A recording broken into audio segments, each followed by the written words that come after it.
अस्सलाम वालेकुम ख़ातिन हज़रात, मैं हूँ इसरार अहमद कसाना।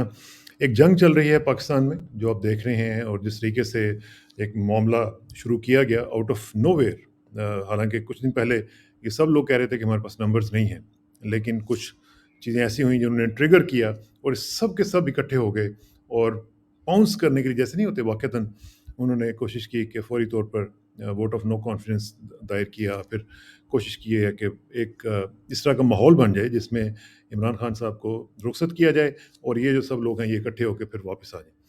तो ये उनका एक अच्छा प्लान इस लिहाज से तो था कि कम से कम पूरी गवर्नमेंट जो है वो हिल गई है। और लेकिन उसके बाद हमने काउंटर मूव्स भी देखनी है, और ख़ास तौर पे जो कल का जलसा था, जिसमें हमने देखा कि बहुत बड़े लेवल पे लोग जो हैं वो वहाँ पे इस्लामाबाद में शरीक हुए, और मेरी इत्तलात के मुताबिक ये जलसा जो था लाखों में था। और कुछ लोग दोस्तों ने तो मुझे ये बताया कि जो टेलीफोन नंबर्स वहाँ पे कल उन्होंने नोट किए हैं, जो आउट ऑफ टाउन आए हुए थे, जो वहाँ पे टावर्स पे वो चेक करते हैं, वो तकरीबन 6 लाख थे। अब ये अल्लाह बेहतर जानता है कि ये फिगर ठीक था कि नहीं था। बहरहाल बहुत बड़ी तादाद में लोग थे। अब सूरत हाल ये है कि प्राइम मिनिस्टर ने काउंटर मूव्स के हवाले से परवेज़ इलाही साहब को वज़ारत आला देने का ऐलान किया है। अभी ऐलान नहीं किया, लेकिन उनकी मुलाकात जो है होने जा रही है, और ज़ाहिर है कि अब वो बुज़दार साहब जो हैं वो इस्तीफ़ा देंगे और एक इन हाउस चेंज जो है वो आएगा। और परवेज़ इलाही साहब को आपको याद है कि जब ये स्पीकर भी बने थे, तो इन्होंने बुज़दार साहब से ज़्यादा वोट लिए थे। तो मुझे लगता है कि नून के भी कुछ लोग इनको सपोर्ट करेंगे और पीपल्स पार्टी के भी लोगों से ये सपोर्ट अपनी लेंगे, ताकि एक अपना इम्पैक्ट जो है वो क्रिएट कर सकें। तो इमरान खान साहब के जो लोग कह रहे थे ना जी पत्ते कब आएँगे, पत्ते आने शुरू हो गए हैं, और ट्रम्प कार्ड्स जो हैं वो एक नहीं है, कई होंगे। और मेरी जो गट फीलिंग है वो यही है कि इमरान को भगाना या निकालना इतना आसान नहीं होगा, और ये उनकी तरफ से अब आप देखेंगे कि काउंटर मूव्स शुरू हो गई हैं। तो इंशाल्लाह इसका तजिया करेंगे, और ख़ास तौर पे ये जो कल उन्होंने बात की, बहुत ही इंपॉर्टेंट बात की कि इंटरनेशनल एक कॉन्स्पिरेसी जो है वो उनके खिलाफ हैच की गई है। वो क्या हो सकती है और ये कैसे होती हैं, इसका ज़रा तजिया करेंगे। और आज हमारे साथ हमारे बहुत ही अच्छे दोस्त, बहुत ही प्यारे भाई ब्रिगेडियर इमरान मलिक साहब एज़ यूजुअल हमारे साथ मौजूद हैं। उनसे बात करेंगे। ब्रिगेडियर साहब, अस्सलाम वालेकुम जी। वालेकुम अस्सलाम। ब्रिगेडियर साहब, what a time to talk about the whole thing with you. जी, बड़ा बिल्कुल। मुझे अच्छा लग रहा है कि आपसे आज ज़रा हम ज़रा समझने की कोशिश करेंगे कि क्या हो रहा है और ये इंटरनेशनल लेवल पे चीज़ें कैसे चलती हैं। एक तो हम देख रहे हैं ब्रिगेडियर साहब कि एक डिफाइंस इंटरनेशनल लेवल पे अमेरिकन जो एक डिक्टेट है उसकी, और एक उनकी हेजेमनी जो है उसके खिलाफ हम देख रहे हैं। इवन सऊदी अरेबिया जैसे ममालिक जो हैं, यूएई जैसे ममालिक हैं, वो कॉल्स नहीं ले रहे हैं प्रेसिडेंट ऑफ द यूएस की। तो ये जो डिफाइंस है ये क्यों हो रही है? क्या अमेरिकन जो हेजेमनी है, जो अमेरिकन जो ग्रिप है ओवर द इंटरनेशनल अफेयर्स, वो आप देख रहे हैं कि ख़त्म हो रही है या कम हो रही है? कैसे इसको देख रहे हैं जी आप? बहुत नवाज़िश इसरार साहब आपने अपने प्रोग्राम में शामिल किया। आई थिंक आपकी ये ऑब्ज़र्वेशन जो है कि ये एक डिफाइंस की एक क्या कहना चाहिए एक लहर जो है to US dictate all over the world. अब वो एक क्या कहना चाहिए कि मैनिफेस्ट होनी शुरू हो गई है, क्रिस्टलाइज़ होनी शुरू हो गई है। अगर हम ये देखें कि यूरोप के अंदर अगर हम पहले वहाँ से स्टार्ट करें तो रशिया ने जॉर्जिया में दखल अंदाजी की, उसने क्राइमिया को एनेक्स किया, उसने अब यूक्रेन के अंदर फॉर वट एवर रीजन्स उसने हमला किया है। तो जो भी रिएक्शन आया है यूनाइटेड स्टेट्स का या नेटो का, वो ज़बानी कलामी तो ज़्यादा आया, मगर मिलिटरीली उन्होंने कोई ख़ास कदम नहीं उठाया, और ना ही नेटो ने कोई ऐसा स्टेप उठाया कि जिससे हम ये कहा जा सके कि जी रशिया को वाक़ईतन उन्होंने they've stop Russia in its tracks. It has not happened. तो वहाँ पे एक डिफाइंस जो है यूरोप में, वो रशिया ने स्ट्रेट अवे शो कर दी हुई है, और काफ़ी देर से कर रहा है, 2014 से डेफिनेटली कर रहा है। अभी आप ये देखें कि गल्फ अरब स्टेट्स की तरफ हम आए, अब हम एशिया के ऊपर ज़्यादा कॉन्सेंट्रेट करते हैं। ठीक, ठीक। गल्फ अरब स्टेट में अगर हम देखें तो वहाँ पे तो पहले तो ये समझा जाता था, ख़ास तौर पे अब्राहम अकॉर्ड्स के बाद, कि ये तमाम गल्फ अरब स्टेट्स जो हैं ये तो अब बिल्कुल मरहून मिन्नत तो पहले ही थी, अब तो उससे भी कुछ ज़्यादा हो गई हैं अमेरिका की। मगर हाँ, एक वहाँ पे भी डिफाइंस की एक लहर दिखाई दे रही है। अगर आप ये देखें तो सबसे पहले तो यूएई ने एब्सटेन किया यूनाइटेड नेशन सिक्योरिटी काउंसिल में और जनरल असेंबली में, जो यूक्रेन के ऊपर वोट था। व्हिच उसके वाज़ बाद ह्यूज। सॉरी मैंने कहा this was huge step actually on the part this of is very major thing. उसके बाद जो क्राउन प्रिंस थे सऊदी अरब के और यूएई के, उन्होंने प्रेसिडेंट जो बाइडेन की कॉल्स नहीं ली। ये भी मेरे ख्याल में हिस्ट्री में पहली दफ़ा हुआ होगा कि अमेरिकन प्रेसिडेंट की कॉल्स इन लोगों ने नहीं रिसीव नहीं की। They found it inconvenient to receive this calls. उसके बाद अमेरिका ने ये प्रेशर डालने की कोशिश की कि यूक्रेन की जंग की वजह से चूंकि इंटरनेशनल ऑयल प्राइसेस बहुत बढ़ गई हैं, तो आप जो ऑयल प्रोड्यूसिंग कंट्रीज हैं, खासतौर पर सऊदी अरेबिया और यूएई, आप अपनी ऑयल की प्रोडक्शन बढ़ा दें ताकि इंटरनेशनल ऑयल प्राइसेस कम हो जाएं। इन्होंने रिफ्यूज़ कर दिया। उसके बाद अगेंस्ट अमेरिकन विशेस इन्होंने सीरिया के जो प्रेसिडेंट है बशार अल असद, उसको यूएई विजिट करवाया। ये भी एक बहुत ही डिफाइंट एक्ट था। और सबसे बड़ा काम तो मेरे ख्याल में सऊदी अरब ने किया है कि उन्होंने प्रेसिडेंट शी जिनपिंग को इनवाइट किया है सऊदी अरेबिया में, और वो अभी चाइना को तेल ऑफर कर रहे हैं युआन में। इसका मतलब ये है बड़ी शिफ्ट होगी, बहुत बड़ी शिफ्ट होगी, और जो पेट्रो डॉलर और उसकी अहमियत जो है वो बहुत हद तक कम हो जाएगी। और हम ये भी देख रहे हैं कि हिंदुस्तान ने भी रशिया से रुपीस में और रूबल्स में तेल का मामला किया है। तो अगर पेट्रो डॉलर की अहमियत कम होती जाएगी तो अमेरिका की बहैसियत दुनिया की सबसे ताकतवर इकोनॉमिक पावर जो है वो उसकी हैसियत बहुत हद तक ख़त्म हो जाएगी। पाकिस्तान पे अगर हम आए तो पाकिस्तान ने भी डिफाइनेंस दिखाई है, इन द सेंस कि जब पाकिस्तान से ये कहा गया कि आप बेसिस दें जहाँ से अमेरिकन जो हैं वो अफ़गानिस्तान के अंदर सो कॉल्ड वो टेररिस्ट बेसिस के ऊपर हमला करेंगी, तो पाकिस्तान ने रिफ्यूज़ कर दिया। हमारे प्राइम मिनिस्टर ने कहा एब्सोल्युटली नॉट। उसके बाद फिर पाकिस्तान ने यूएन जनरल असेंबली में एब्सटेन किया यूक्रेन की वोट के ऊपर, और फिर कोई उन्होंने कोई ऐसी पॉलिसी नहीं इख्तियार की जिसमें उन्होंने रशिया को कोई बहुत बुरी तरह से मुर्द इल्ज़ाम ठहराया हो इस सारी सिचुएशन का। और फिर जैसे ही यूक्रेन की जंग शुरू होने वाली थी, हमारे प्राइम मिनिस्टर ने, जो कि बहुत पहले से विजिट प्लान थी, वो मॉस्को चले गए। तो ये तमाम बातें जो है, ये ज़ाहिरी बात है जो मेजर पावर्स हैं इस वक्त दुनिया में, ख़ास तौर पर वेस्ट में, उनको ये बातें पसंद नहीं आई। उसके बाद फिर पाकिस्तान और चाइना की जो अपनी एक स्ट्रेटिजिक पार्टनरशिप है, जो कि रोज़ रोज़ बहुत मजबूत होती जा रही है और बहुत ज़्यादा एक्सपेंड कर रही है, वो एक बात खटकती है उनको। और सबसे बड़ी बात जो खटकती है वो आपका BRI और CPEC, क्योंकि BRI और CPEC एक वो व्हीकल है जिसके ऊपर बैठकर चाइना जो है वो सारी दुनिया में अपना स्फीयर ऑफ इन्फ्लुएंस और अपनी स्ट्रेटेजिक रीच बढ़ा रहा है। और ये जो है ये प्रो US वेस्ट जो है वो इनको ये बात पसंद बिल्कुल नहीं आ रही। तो यही चाहेंगे कि पाकिस्तान जो है वो चाइना के ऑर्बिट से बाहर निकले और ये तमाम काम जो है इनके रोकने की इनको इक़दाम करे। पाकिस्तान के इंटरेस्ट में ये नहीं है, तो ज़ाहिर बात है पाकिस्तान ने ये बातें नहीं मानी। मगर यहाँ एक बहुत इम्पोर्टेंट पॉइंट है जो मैं आपके सामने पेश करना चाहता हूँ, वो ये है कि अगर इंडिया रशिया को डिच नहीं करेगा, क्योंकि उसके अपने इंटरेस्ट हैं वहाँ पे, मिलिट्री और इकोनॉमिक इंटरेस्ट है वहाँ पे, न्यूक्लियर पावर के इंटरेस्ट है वहाँ पे, तो फिर पाकिस्तान से ये क्यों एक्सपेक्ट किया जा रहा है कि वो चाइना के साथ अपने ताल्लुकात ख़त्म कर दे? And this is what Prime Minister has actually already told them. Ji exactly, और बात मतलब इट्स लॉजिकल। और फिर ना तो उन्होंने हिंदुस्तान के ऊपर कोई सैंक्शंस लगाई हैं, उन्होंने तो S-400 anti ballistic missile system भी ले लिया, अभी तेल रूबल और रुपीस में।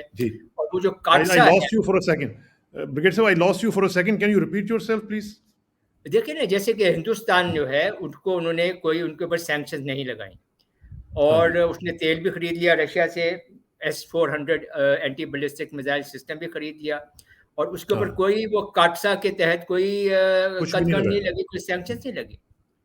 तो अगर आप एक ही इलाके के अंदर इस तरह से दो क्या कहना चाहिए डिस्क्रिमिनेटरी पॉलिसीज रखेंगे, तो जाहिर बात है पाकिस्तान को अपने इंटरेस्ट को ही देखना पड़ेगा। इसी तरह से अब हिंदुस्तान जो है, जैसे मैंने पहले अर्ज किया कि वो रूस को नहीं छोड़ेगा, तो अमेरिका को अब ये देख लेना चाहिए कि मेन लैंड एशिया के ऊपर अभी उसका कोई फुटप्रिंट नहीं है। पहले अरेबियन पेनिनसुला पे था, वो भी अब कम होता हुआ दिखाई दे रहा है। पाकिस्तान, इंडिया, साउथ एशिया में तो अभी हमने बात कर ली। जो बाकी ममालिक रह जाते हैं इस साइड पे, Iran, Iraq, Syria, even Libya, north Africa में, और लेबनान और यमन, ये तो अफगानिस्तान, ये सब के सब अभी यूएस ऑर्बिट से बाहर हैं और ये अब उनके अंदर आने वाले नहीं हैं। तो अब अमेरिका का इन्फ्लुएंस जो है वो सिर्फ रह जाता है साउथ ईस्ट एशिया में और इंडो पैसिफिक में, और वहाँ पे भी उसको अब चाइना के जो इन्फ्लुएंस जो है उसके साथ कंटेंट करना पड़ेगा। तो ओवरऑल अगर आप ये देखें तो एशिया के अंदर रहते हुए अमेरिकन फॉरेन पॉलिसी को कोई बहुत ज़्यादा सक्सेसेस नहीं मिली, और ये उनकी फॉरेन पॉलिसी की क्या कहना चाहिए नाकामी है कि अरब उनके हाथ से निकल गए, पहले ईरान उनके हाथ से निकल गया, पाकिस्तान उनके हाथ से निकला जा रहा है, हिंदुस्तान उनसे सब फवायद ले रहा है मगर उनकी कोई बात नहीं मान रहा, कोई काम नहीं कर रहा उनकी मर्जी के मुताबिक। तो फिर ये सारी फॉरेन पॉलिसी अचीव क्या कर रही है? अब इस सिचुएशन को रिवर्स करने के लिए कि ये जो लोग डिफाई कर रहे हैं तो अपनी स्पेस गेन करने के लिए, उनको रीगेन करने के लिए, तो मेरे ख्याल में जो आज पाकिस्तान में हो रहा है, जो रिजीम चेंज की बात आ रही है, रिजीम चेंज देखें ना, अभी और हम ये देखें कि ये टूल्स कौन से इस्तेमाल करते हैं अपने फॉरेन पॉलिसी ऑब्जेक्टिव्स को अचीव करने के लिए, और जिसकी तरफ प्राइम मिनिस्टर ने कल लेटर दिखा के इशारा भी कर दिया। जी, regime change is one of the most prominent lethal and tools, most often used tool जो इन्होंने किया है। आप लिबिया देख लें, आप इराक देख लें, आप ईरान देख लें, बहुत पहले ये हुआ है, आप इजिप्ट को देख लें, हर जगह इन्होंने किया। सीरिया में इनको कामयाबी नहीं हुई क्योंकि रूस ने प्रेसिडेंट बशार अल असद को सपोर्ट किया, वरना वहां पर भी ये काम हो गया होता। हो जाना था। अब अलेजिडली हमारे जैसे प्राइम मिनिस्टर ने साहब ने कल कहा है कि there is a foreign hand involve, और फॉरेन फंड्स जो हैं वो पाकिस्तान में आए हैं, और वो फॉरेन फंड्स जो हैं वो उनकी हुकूमत को गिराने के लिए, डिस्टेबलाइज करने के लिए इस्तेमाल किए जा रहे हैं। मेरे नज़दीक this is a blatant attempt at regime change, और इसलिए भी ये मेरी बात, मैं अपनी बात पे ज़रा पुख्ता होता हूँ कि ये जो लोग सब मिलकर ये काम कर रहे हैं, ये तो एक दूसरे से हाथ मिलाने के रवादार नहीं है, एक दूसरे से सलाम करने के रवादार नहीं है, बात करने के रवादार नहीं थे। ये एकदम से इकट्ठे कैसे हो गए? What has brought all of them together? और उनका एक हदफ है। यही क्वेश्चन हो सकता है कि जो इंटरनेशनल कॉन्स्पिरेसी है, whatever you can call it, उसके ऑब्जेक्टिव्स क्या होंगे? रिजीम चेंज का जो उन्होंने अपने बनाया है सिलसिला, उसके क्या ऑब्जेक्टिव्स क्या हो सकते हैं ब्रिगेड साहब? देखिए, ये अभी हम जो सारी बातचीत कर रहे हैं ये सारी असेसमेंट है, क्योंकि अभी तक तो ये कहा गया है कि जी एक फॉरेन हैंड इन्वॉल्व है, मगर अभी तक उससे कोई सबूत सामने नहीं आया, उसके प्रूफ सामने नहीं आए। मगर आप ये देखें कि इसके दो तरीके हैं देखने के। एक, हम 1970s में वापस जाते हैं तो एक रिजीम चेंज हुई थी जनाब जुल्फ़िकार अली भुट्टो के दौर में। उस वक्त तो बहुत बड़ा एक हदफ था उनका, हमारा न्यूक्लियर प्रोग्राम जो कि शुरू हो रहा था, उसको वहीं पे ख़त्म होना था। और जुल्फ़िकार अली भुट्टो ने भी एक इंडिपेंडेंट फॉरेन पॉलिसी चलाने की कोशिश की, और न्यूक्लियर प्रोग्राम उन्होंने उसकी बुनियाद रखी। और मेरे ख्याल में जब ये जो तमाम उनके स्टेप्स थे, ये वेस्टर्न फॉरेन पॉलिसी ऑब्जेक्टिव्स या उनके जो इस एरिया के अंदर ऑब्जेक्टिव्स थे उसके मुताबिक नहीं थे, तो एक रिजीम चेंज डेफिनेटली हुई पाकिस्तान के अंदर। थोड़ा सा फिर अगेन सिग्नल का प्रॉब्लम हुआ। Can you go back 10 seconds please? अच्छा, देखिए ना, जैसे जुल्फ़िकार अली भुट्टो के ज़माने में रिजीम चेंज किया गया क्योंकि उनकी जो पॉलिसीज थी वो एक बहुत इंडिपेंडेंट, उनका एक मिजाज था, पाकिस्तान के इंटरेस्ट में थी, और वो शायद मेजर पावर जो हैं दुनिया की उनके अहदाफ को सिक्योर करने के लिए शायद नहीं थी, उनके अहदाफ के मुखालिफ जा रही थी, जैसे कि हमारा न्यूक्लियर प्रोग्राम था फॉर एग्जांपल। तो इसलिए उस ज़माने में हमारे यहाँ एक रिजीम चेंज हुई, और आज भी लगता है कि वैसा ही ज़माना फिर आ गया, हिस्ट्री रिपीट होने जा रही है। और हमारे प्राइम मिनिस्टर ने भी कल इस हिस्टोरिकल फैक्ट का उन्होंने जिक्र भी किया है। अब अगर हम ये देखें कि इसके ऑब्जेक्टिव्स क्या हो सकते हैं, अगर तो एक जनरल ऑब्जेक्टिव देखा जाए तो सबसे पहली बात तो ये है कि एक ऐसी रिजीम लेकर आई या गवर्नमेंट लाई जाए पाकिस्तान के अंदर जो कि मेजर पावर्स के इंटरेस्ट को सिक्योर करे, उनको सर्व करे। अब सवाल ये can you hear me brigade साहब? यस। जी। अच्छा, मैं जी, प्लीज़ दोबारा गो कहता अहेड। हूँ कि जो रिजीम चेंज के ऑब्जेक्टिव्स क्या हो सकते हैं? अगर जनरली बात की जाए तो ज़ाहिर-सी बात है कि रिजीम चेंज इसीलिए की जा रही है कि यहाँ पे जो हुकूमत आए, अगली हुकूमत आए, हुँ, वो मेजर पावर्स जो हैं उनके इंटरेस्ट को सिक्योर करे, उनके इंटरेस्ट को सर्व करे। तभी तो वो वॉच करें। ये रिजीम चेंज कर रहे हैं, वरना उनको ठीक। क्या ज़रूरत है? उसका ऑब्जेक्टिव ही यही होगा। दूसरा ये है कि पाकिस्तान की जो अंदर जो वो चेंजेस लाना चाहेंगे, अगेन आवर असेसमेंट, वो ये है कि सबसे पहली बात तो ये है कि वो चाहेंगे कि पाकिस्तान और चाइना की जो ये higher than the Himalayas and deeper than the oceans और स्वीटर देन हनी जो स्ट्रेटेजिक पार्टनरशिप है, इसको किसी तरह से रोल बैक किया जाए। इस पर पहले तो इसको स्टॉप किया जाए, इसको डिले किया जाए और इसको फिर रोल बैक किया जाए। सबसे पहला हदफ तो मेरे ख्याल में ये होगा। मगर हमें ये सवाल करना चाहिए कि अगर पाकिस्तान की जो भी गवर्नमेंट आती है, अगर वो खुदा न खास्ता हुँ। ये काम करने की कोशिश भी करती है, तो क्विड प्रो क्वो क्या होगा पाकिस्तान के उसके लिए? बदले में हमें क्या मिलेगा? क्या मिले और क्या वो इससे ज़्यादा ऑफ़र होगा, इससे करेंगे। बेहतर हो हुँ। सकते हैं? मेरा नहीं ख्याल कि ऐसे हो सकते। बहरहाल, एक तो ये होगा। दूसरा उसमें ये है उसमें कि ब्रिगेड साहब 1-2 चीज़ें मुझे जो पता चली हैं, उसमें ये ऑफ़र किया गया है कि आपको FATF में से निकाल देंगे, आपको IMF का एक बेटर पैकेज दे देंगे, आपको वर्ल्ड बैंक और इस तरह की जो इंस्टीट्यूशंस हैं, उधर से आपको कुछ ना कुछ लॉलीपॉप्स दे देंगे, तो इस तरह की चीज़ें ऑफ़र की गई हैं। आई थिंक ये तो पीनट्स। मतलब नासमझी वाली बात है कि मतलब ये तो ऐसा है कि आप मुझसे एक हाथी माँग लें और उसके बदले में बोलें कि ये चूहे की कीमत आप ले लें।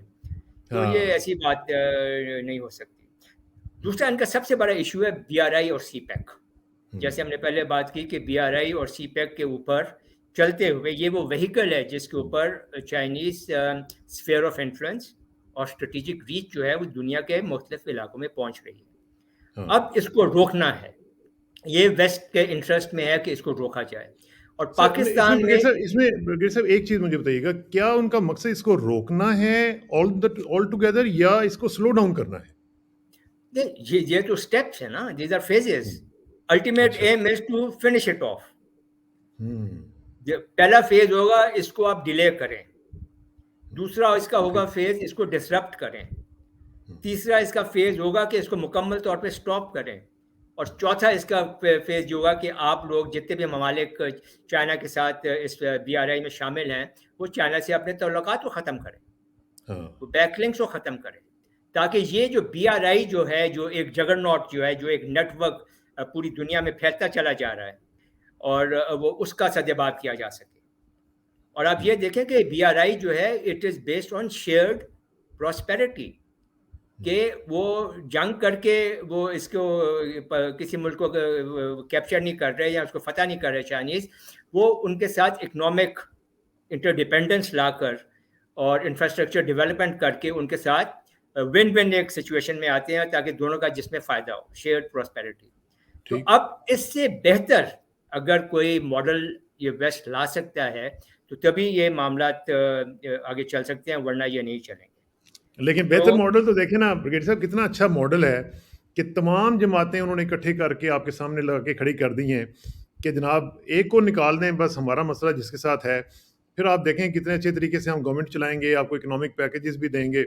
इस पूरी मगर ये सिचुएशन में are there some questions we should ask of from our course own institutions? नहीं, उसमें आप ये देखें ना कि सबसे पहले तो हमें ये बात देखनी चाहिए और ये बात हमें क्लियर होनी चाहिए कि हाँ, अब आजकल के ज़माने में पाकिस्तानी कौम जो है, अब वो ऐसा नहीं है कि किसी ने खड़े होकर कुछ कह दिया और उन्होंने हुँ, सुन लिया और मान लिया। अभी हाँ, अवेयरनेस बेइंतहा है, सोशल मीडिया बेइंतहा लाइव, एक्टिव और वॉलेटाइल है और आप एक बात करें और इससे पहले कि आपका सेंटेंस ख़त्म हो, वो बात हुँ, पूरे पाकिस्तान में फैल चुकी होती है। तो एब्सोल्युटली। अगर खुदा ना खास्ता खाकम बदहन कोई भी पाकिस्तानी गवर्नमेंट, अब मेरा नहीं ख्याल कि कोई गवर्नमेंट ये कर भी सकती है, अगर उन्होंने पाकिस्तान के इंटरेस्ट को, नेशनल इंटरेस्ट को, जिस जो कि सीपैक और बीआरआई के साथ हुँ। लिंक्ड है, उसको कुछ करने की कोशिश की तो मेरे ख्याल में ये कौम उठ खड़ी होगी उस गवर्नमेंट के खिलाफ और उस क्या गवर्नमेंट क्या के कौम क्या कौम जो है वो उस वक़्त भी उठ खड़ी होगी जब वो देखेगी कि वही लोग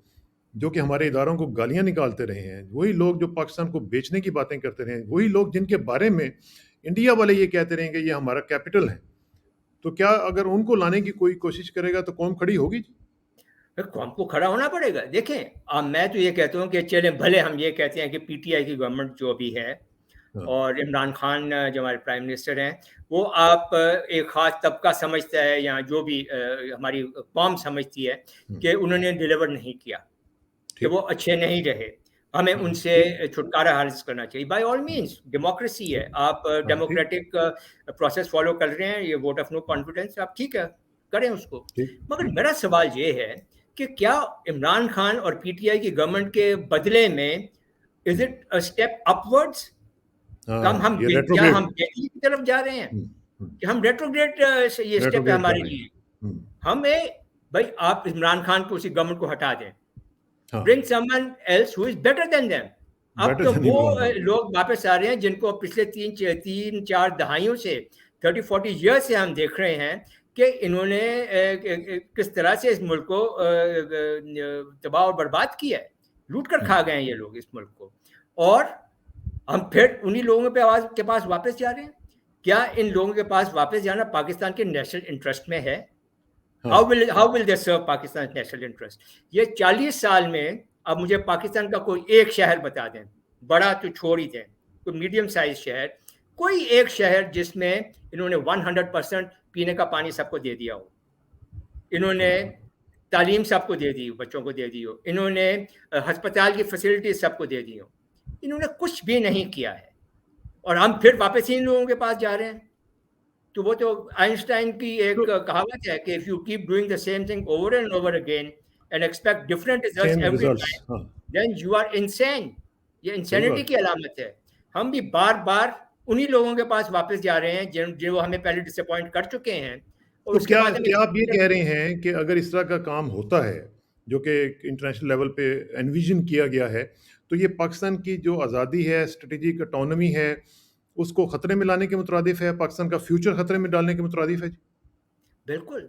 یو سی اگر یہ سب کچھ پاکستان کے انٹرسٹ میں ہے تو یہ سب لوگ اتنے مختلف پولیٹیکل آئیڈیالوجیز والے، اتنے مختلف مطلب جو پہلے اتنے بڑے دشمن تھے ایک دوسرے کے، اتنے بڑے ایک دوسرے کو لنچ کرنے کی باتیں کرتے رہے ہیں، ایک دوسرے کو لنچ کرنے کی باتیں کرتے رہے ہیں، تو وہ اکٹھے کیسے ہو گئے ہیں؟ کوئی تو ایک موٹیویٹنگ فیکٹر ہوگا ان کو اکٹھا کرنے کے لیے، کوئی تو پیچھے قوت ہے جو ان کو سب کچھ اکٹھا کر رہی ہے اور ان کے خلاف لگا رہی ہے. تو پھر جو قوت یہ کام ان سے کروا رہی ہے وہ اس لیے تو نہیں کروا رہی کہ وہ چاہتی ہے کہ یہ لوگ بہت اچھے گورننس کریں گے پاکستان میں، وہ تو اپنے اہداف، اپنے انٹرسٹ کو سیکیور کر رہی ہے. تو ہمیں یہ سمجھنا چاہیے کہ اگر یہ اگلی حکومت آ بھی جاتی ہے، خدا نخواستہ اگر یہ ووٹ آف نو کانفیڈنس کامیاب بھی ہو جاتا ہے تو ہو جائے، ایسی کیا بات ہے، اگلے الیکشن میں وہ پھر آ سکتے ہیں، ایسا بات نہیں ہے.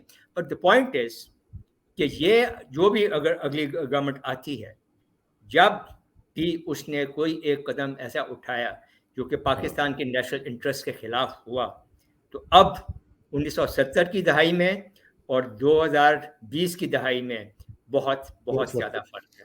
تو کیا بریگیڈیئر صاحب یہ جو سچویشن آپ بتا رہے ہیں، جو سینیریو آپ ڈرا کر چکے ہوئے ہیں، اس کو دیکھتے ہوئے کیا دی ڈیفینڈرز آف پاکستان، کیا وہ اس پوری سچویشن کو واچ کر رہے ہیں اور مائنیوٹلی واچ کر رہے ہیں؟ جی I'm quite sure, but they are ایک جو سچویشنل اویئرنیس ہم جس کو انگریزی میں کہتے ہیں، ہم 100% شیور کہ they are. میں اس لیے پوچھ رہا ہوں بریگیڈیئر صاحب کہ میں جن لوگوں کو ملتا ہوں، جن لوگوں کو میں دیکھ رہا ہوں، جن لوگوں سے میری بات چیت اب پاکستان میں آ کے ہو رہی ہے، ان کی جو میں پلس دیکھ رہا ہوں، اسی طرح کی پلس آپ کے انسٹیٹیوشن میں سے بھی آتی ہوتی ہے. مجھے پتہ ہے یونٹ لیول پہ اور باقی لیولز پہ ایک پلس رپورٹ آتی ہے.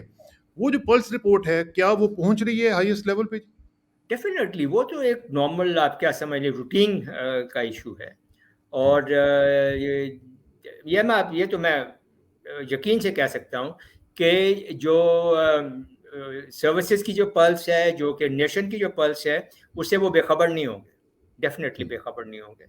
اور ہم ان سے بھی آبویسلی مطلب پوری قوم جو ہے وہ جو ایکسپیکٹ کرتی ہے کہ جو بھی چینج ہو، جو بھی گورنمنٹ آئے، وہ جو بھی کام کرے اس کا ایک ہی ہدف یا مقصد ہونا چاہیے کہ that must secure Pakistan national interest. Pakistan national interest انشاءاللہ ایسے ہی ہوگا. بہت بہت شکریہ بغیر صاحب. اور میری گٹ فیلنگ بھی ہے اور میری اطلاعات بھی ہیں کہ انشاءاللہ تعالی عزیز پاکستان نے جتنی ترقی کی ہے پچھلے چند سالوں میں اس کو رول بیک نہیں کیا جا سکتا. یہ اب پاکستان نے آگے ہی جانا ہے. پاکستان پیچھے کی طرف مڑ کے نہیں دیکھے گا انشاءاللہ. اور پاکستان اپنی اٹانومی کی طرف بڑھے گا. پاکستان اپنی اسٹریٹجک اٹانومی کی طرف بڑھے گا. اور یہ جو گورنمنٹ ہے یہ اپنے 5 سال پورے کرے گی انشاءاللہ تعالی عزیز. جو مرضی کر لیں, ہم بھی یہیں پہ ہیں, آپ بھی یہیں پہ ہیں. اور میرا ایمان ہے کہ پاکستان جو ہے از ہیئر ٹو اسٹے. اور یہ ہمارے دشمنوں کو بھی میسج چلے جانا چاہیے. بہت بہت شکریہ برگیڈ صاحب. انشاءاللہ آپ سے رابطہ رہے گا. آخر میں دعا کہ میری عزت کے لیے کافی ہے کہ میں تیرا ہی بندہ ہوں, میرے فخر کے لیے کافی ہے کہ تو ہی میرا پروردگار ہے. تو بالکل اسی طرح جس طرح میں چاہتا ہوں مجھے بھی اسی طرح بنا دے جس طرح تو چاہتا ہے. سپردم بتومائے خیش رہو تو دانی حساب کم و بیش رہا. مجھے اشراق کو بریگیڈیئر عمران ملک صاحب کے ساتھ اجازت دیجیے. جلدی ملاقات ہوگی انشاءاللہ. اللہ حافظ. اللہ حافظ.